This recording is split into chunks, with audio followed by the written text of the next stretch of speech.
Aparentemente nuestra mente crea la realidad y eso suena muy bonito, pero ¿qué pasa si son los pensamientos negativos los que predominan en nuestra vida?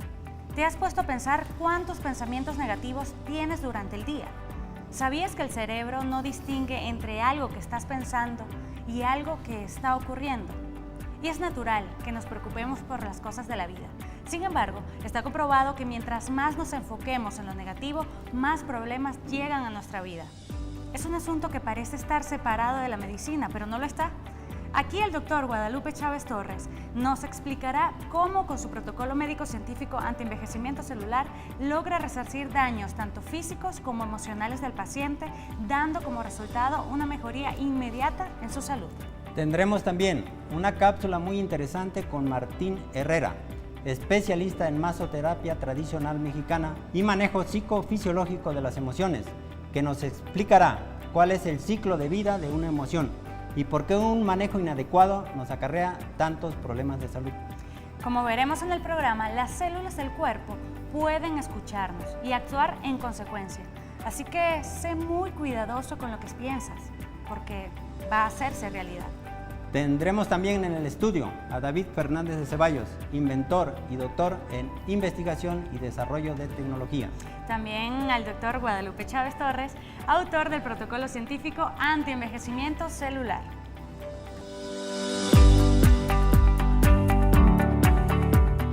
En el programa anterior yo particularmente me quedé con ganas de más. Tocamos un poquito de un tema que hoy quiero profundizar y es lo que piensas decide si te enferma. Es algo que me llama mucho la atención y además es muy impactante enterarnos de que somos nosotros mismos los que nos estamos haciendo daño. Pero ¿cómo está comprobado desde el punto de vista médico que con nuestros pensamientos nos enfermamos? Doctor. El padre de la medicina germánica, el doctor Reich Hammer, demostró científicamente cómo un pensamiento aterriza en el cerebro, genera un impacto emocional y posteriormente puede dañar un órgano. Imagínate. Pero bueno, ya que estamos también aquí con David Fernández de Ceballos, ¿cómo desde el punto de vista del investigador, pues los pensamientos pueden afectar nuestra salud? No están afectándola, Fabiola, están creándola. Okay. La física cuántica, tecnología de punta, las últimas investigaciones te dicen que la materia no es materia hasta que no la observas.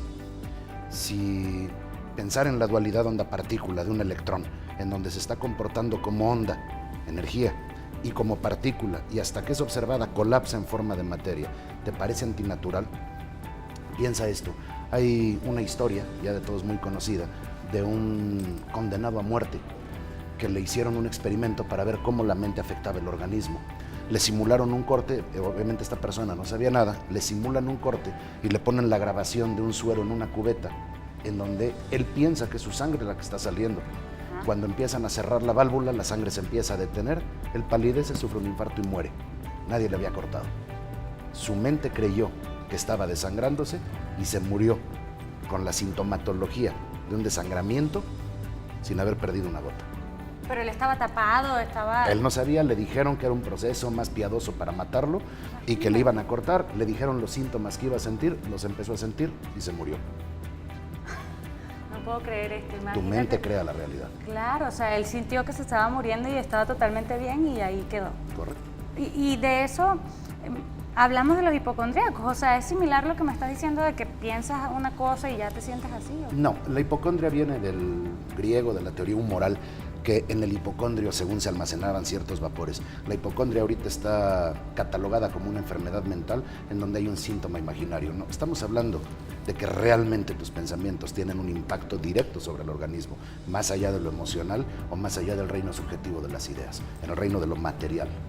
El reino de lo material. ¿Y doctor? Efectivamente, eso se concreta en un mecanismo llamado relé, que otra vez demostró el doctor Reich Hammer, padre de la medicina germánica, en donde sí se psicosomatiza el problema. Entonces el psicosomático es desarrollar un síntoma y luego pensar en él. Efectivamente, primero el impacto psíquico en el cerebro, que se conecta con un órgano a través de un sistema llamado relé, que no es más que un tramo del sistema nervioso central conectado con el periférico. Es decir, si la zona que comanda el cerebro el relé en el cerebro está conectada con el hígado, el paciente va a desarrollar una enfermedad en el hígado si no resuelve el problema emocional que impactó el cerebro. Pero esto que mencionas, Doc, ¿qué tan real es? O sea, lo que yo estoy entendiendo es que nuestra mente nos juega bromas. Mira, más allá de una broma, es una distorsión de la realidad. La realidad se ha comprobado que es muchísimo más amplia y mucho más vasta de lo que nosotros podemos percibir. Solo le podemos poner atención a una pequeña parte de la realidad. Y para nosotros esa es la realidad total. Para mí, desde la perspectiva que yo tengo ahorita, tú no tienes espalda porque lo que estoy viendo es esta parte de la realidad. Claro. Si estamos enfocados en la parte negativa de la realidad, pues toda nuestra percepción de la realidad se vuelve negativa y empezamos a vivir un infierno personal que nosotros mismos estamos creando. Pero, por ejemplo, David, si una persona está deprimida, por ejemplo, se siente mal, no sabe cómo superar sus problemas, tiene muchos pensamientos negativos, ¿cómo hace para cambiar sus pensamientos negativos a positivos si se siente mal, si no tiene ayuda? Viendo el concierto de Facundo Cabral y Alberto Cortés, porque ahí te dicen de una forma muy poética, no estás deprimido, estás distraído. Sabina te lo dice en otra canción, más de 100 mentiras que valen la pena para no cortarnos de un tajo las venas. No necesitas cambiar tus pensamientos, necesitas abrirte a otros pensamientos. Todos en cualquier momento de la vida tenemos cualquier cantidad de pretextos para cortarnos de un tajo las venas o para ser plenamente felices. El problema es que estamos acostumbrados al lloriqueo y a la queja y nos empezamos a enfrascar en una actitud negativa. Efectivamente, David, Fabiola, podemos tener en el cuerpo células felices, células contentas o células enojadas o rabiosas. Y dependiendo de esa circunstancia, nuestro organismo va a generar neurotransmisores que nos van a reparar daños emocionales y físicos o neurotransmisores que nos van a deprimir y nos van a generar enfermedad. Y perdóname la interrupción, el concepto de células felices, células nerviosas, células estresadas. Uno puede decir, oye, qué metáfora más poética. No, es absolutamente preciso. Ocurre que no entendemos lo poco que entendemos. Hasta hace un par de décadas decíamos que éramos los únicos animales con capacidad de lenguaje. Ya se ha visto que no. Se decía que éramos los únicos capaces de transmitir cultura. Ya se ha visto que no. No entendemos que no necesitamos un sistema nervioso central tan complejo como el que tenemos para percibir y reaccionar ante los estímulos del mundo. Pensamos que la alegría es un concepto abstracto, que es esclava de la realidad, que debo de estar en un modo reactivo. Somos organismos hechos de miles de células, de trillones de células. Cada una de ellas muy compleja, con núcleo, con organelos, con cantidad de cosas. Olvídate de toda esta complejidad. Piensa en la célula más simple, la procariota. No tiene ni siquiera núcleo. Es una membrana, un poco de líquido, tantito material genético flotando por ahí. Ajá. Ella puede estar feliz o puede estar estresada. Se está comunicando con otras, está reaccionando a los estímulos del medio. El concepto de la felicidad celular no es una metáfora para colorearte un domingo por la tarde. Es un concepto absolutamente real. Y la parte interesante es que todas nuestras células nos están escuchando a nosotros. Nosotros somos nuestras células. El mensaje que nosotros nos mandamos es lo que ellas están obedeciendo.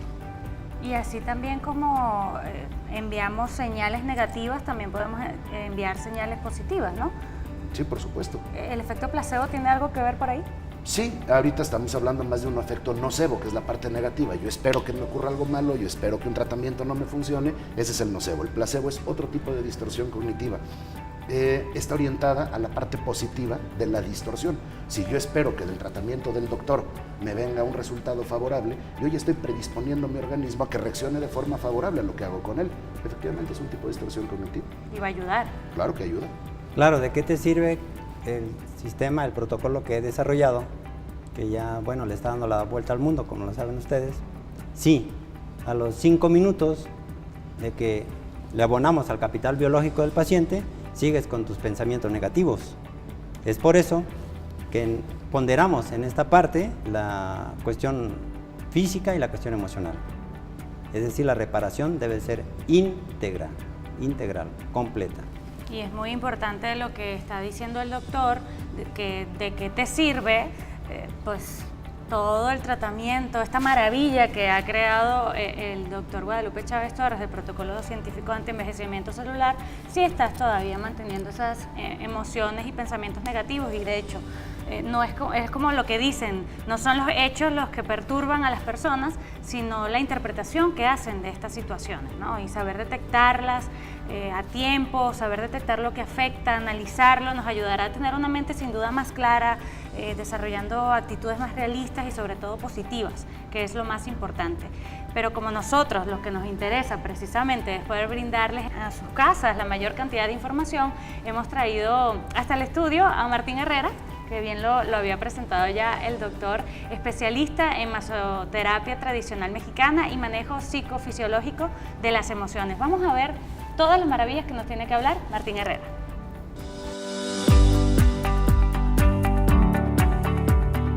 Martín, bienvenido al programa. Muchas gracias. Muchísimas gracias por aceptar nuestra invitación. Estoy aquí con mucho gusto. Pues mira, yo estoy fascinada de lo que haces y quiero que le comentes a toda nuestra audiencia cómo a través de la técnica que has desarrollado durante varios años logras, y escúchelo bien todos, por favor. Este señor aquí logra liberar las emociones atoradas que se quedan en el cuerpo, pero ¿cómo lo logras hacer? Claro, Fabiola, con mucho gusto. Primero hay que entender el ciclo de vida de una emoción. Lo primero que sucede es que el cuerpo percibe todo y la recibe. Una vez que la recibe, la turna a la cabeza para que pueda aprender. Una vez aprendido, regresa el estímulo al cuerpo para que lo pueda expresar. Yo más o menos le conozco porque ya te he visto varias veces, pero quisiera que nos dieras por favor un ejemplo para que lo pudieran entender mejor en casa. Imagínate un evento gracioso, contento, en el cual lo percibe tu cuerpo, ¿sí? Lo registra, lo regresa y tú te ríes. Exacto. Y tú puedes expresar esa alegría y es la forma de que puedes liberar esa emoción. Ok, pero ¿hay entonces emociones que no acaban bien? Sí, normalmente todas aquellas que tienen dolor.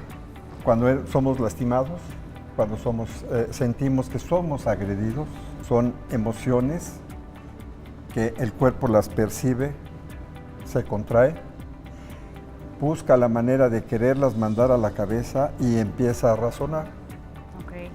Empieza a creer que a la persona que le va a decir puede sentir rechazo, miedo, temor o alguna represalia si le dice lo que está sintiendo, no pensando.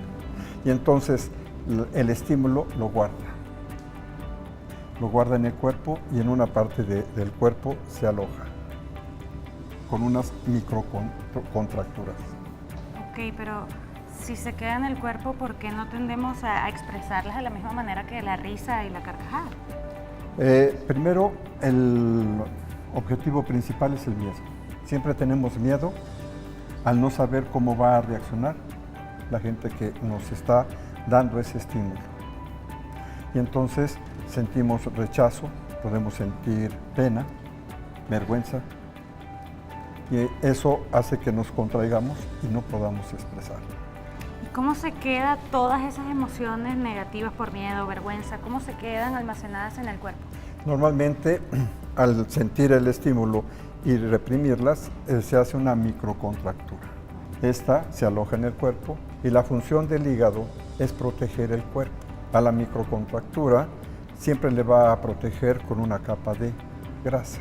En la medida que este estímulo se repite el dolor, le va poniendo capas de grasa. Okay. Estas capas hacen que el cuerpo tome una forma voluminosa. Y hay otras en las que el dolor es tan intenso que la persona lo que hace es bloquear y corta. Ese bloqueo provoca que disminuya su sensibilidad, porque hay un corte. No hay una comunicación entre mente y el cuerpo. Principalmente en la columna vertebral se ve afectada por este bloqueo y empieza a haber deformaciones en sus posturas principalmente. Y más allá de esas contracturas que mencionas, también repercute, por lo que entiendo, En enfermedades crónicas. Y de esta manera es como tú nos ayudas a mejorar, ¿no? A mejorar y que pueda haber una comunicación entre tu mente y tu cuerpo. Sobre todo esas cosas que no sabemos que se quedan alojadas en nuestro cuerpo, Sí, tú nos ayudas a poderlas liberar. liberarlas. Buenísimo. Así es. Bueno, Martín, muchas gracias. Yo creo que este tema es muy importante, así que me aceptas una invitación más adelante. Claro que sí. Va, muchísimas gracias. Gracias aceptar. por invitarme. No, pues a ti por dar toda esta información tan importante a nuestra audiencia. Gracias. Nosotros seguimos con el doctor Guadalupe Chávez Torres y con el doctor David Fernández de Ceballos.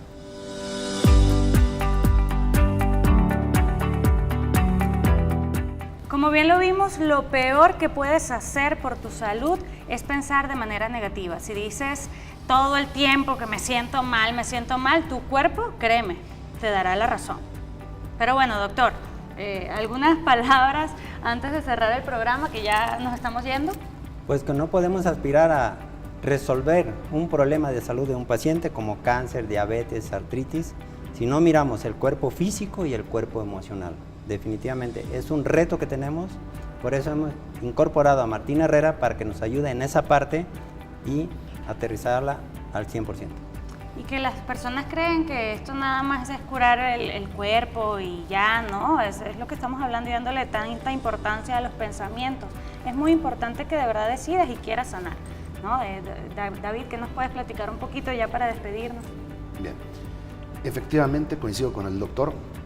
El tratamiento que él tiene, ¿sí? Te sube la oxigenación, te baja la acidez, te regula el azúcar, le aporta capital biológico. De nada le va a servir al paciente todo lo que el doctor pueda hacer por él, si él a los 5 minutos está construyendo más enfermedad. Claro. Nosotros somos responsables de crear nuestra propia realidad. No es un concepto metafísico, insisto, esto no es peinar chakras. Estamos creando nuestra propia realidad cada segundo, a través de cada una de las elecciones que nosotros hacemos. El cerebro es plástico, podemos empezar a entrenarlo poco a poco para que vaya creando una realidad que queremos. Si seguimos enfocados en la realidad que nos lastima, tenemos que entender nomás el concepto fundamental, que esa es la que estamos creando. Tenemos que empezar a enfocarnos en la realidad que queremos, y parte de esa realidad implica la curación. El paciente tiene que poner de su parte a través de una actitud más positiva, mucho más abierta a la vida. Necesitas aprender a soltar. Aprender a soltar. Perdonar. Perdonar. Efectivamente no podemos cambiarle al paciente el cerebro, pero sí podemos cambiarle su forma de pensar y de ver la vida y de hacer células felices. Y nosotros no podremos cambiar el cerebro a un paciente, pero el paciente puede cambiar su propio cerebro. Por supuesto. Simplemente lo pones a reflexionar de manera diferente y lo diriges a que piense de manera distinta. Y tu cerebro físicamente empieza a generar nuevas conexiones y se adapta a esa realidad que tú le pides que haga para ti.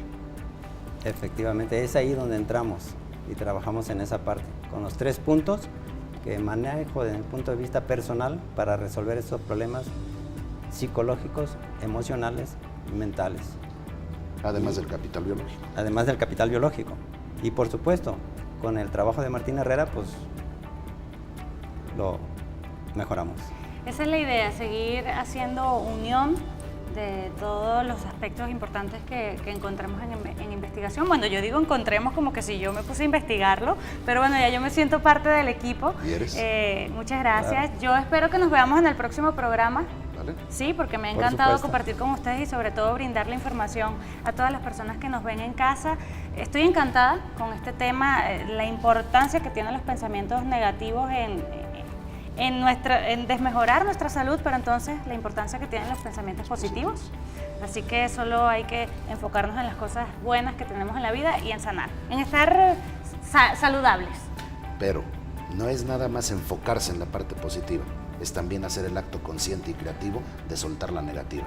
Si no, es ignorar, es barrer bajo el tapete y permanece la causa que está generando la enfermedad. Enfócate en lo positivo, suelta lo negativo. Bueno, mejor nos vamos con eso porque qué mejores palabras que acabas de mencionar, David. Muchas gracias. Fabiola, gracias. Nos vemos el próximo sábado. Gracias, Fabiola.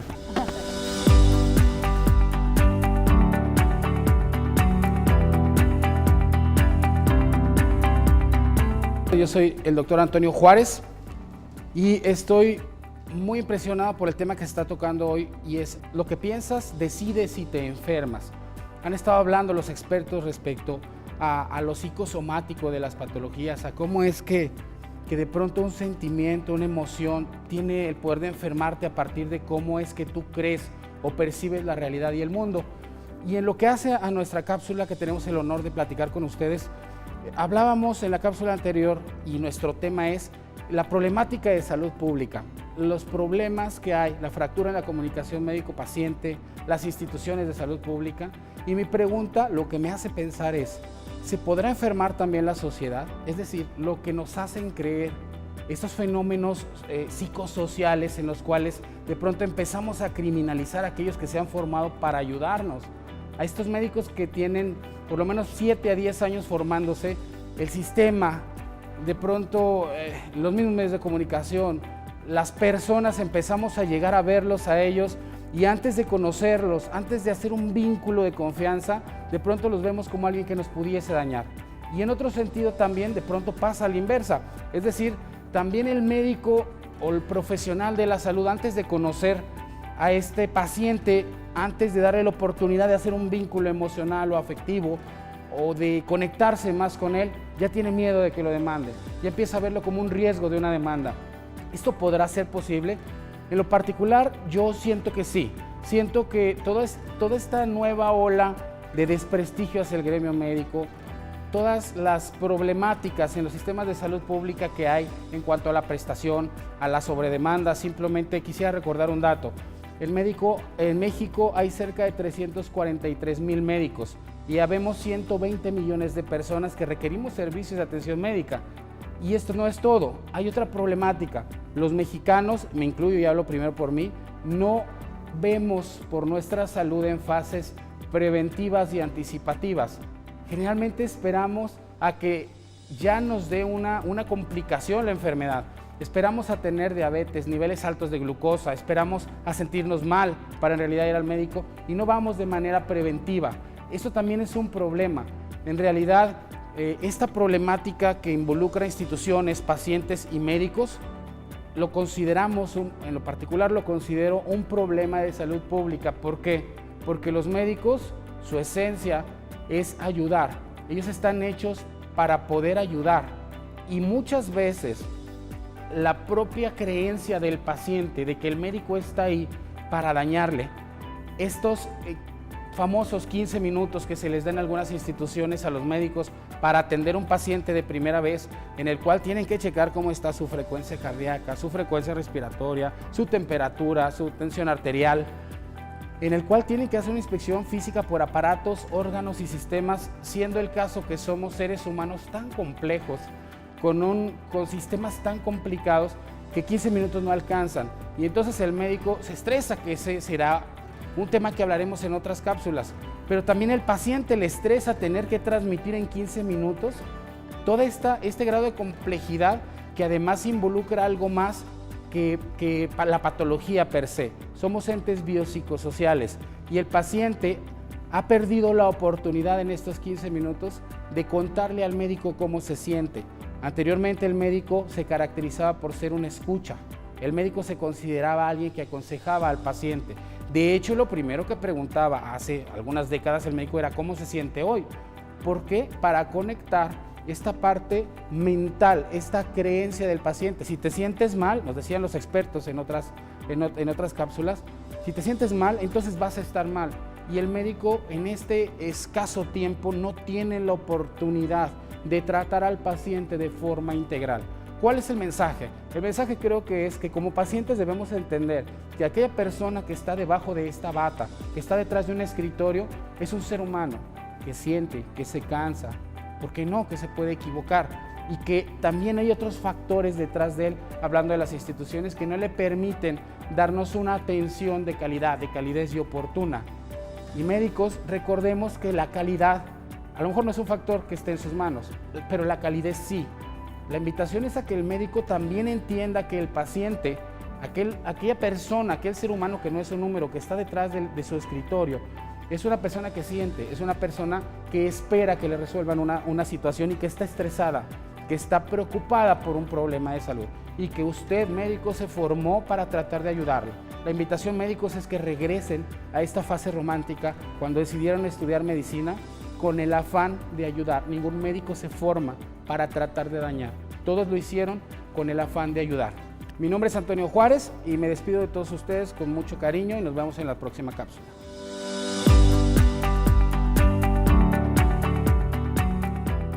Deja de pensar en la enfermedad si no quieres enfermarte. Deja de pensar en tu padecimiento si quieres curarte. Enfoca tus pensamientos en tu sanación, pero sé específico. Imagina cómo te sentirías al curarte, las cosas que harías sin melancolía, si estuvieras 100% sano. No te quedes enfrascado en el dolor y en los síntomas. Piensa positivo y verás cómo los cambios pueden llegar a tu vida. Recuerda, tú eres el rey y tus pensamientos tus súbditos. A lo que desees, ellos responderán. Tus deseos son órdenes. Sé muy cuidadoso con lo que piensas porque puede hacerse realidad. Y esto no es solamente para los que están enfermos. La mayoría de la gente tiende a tener pensamientos negativos hasta el punto que lo vemos normal. Y no lo es. Acabamos de ver todo el efecto contrario que tiene pensar negativamente para todos nosotros.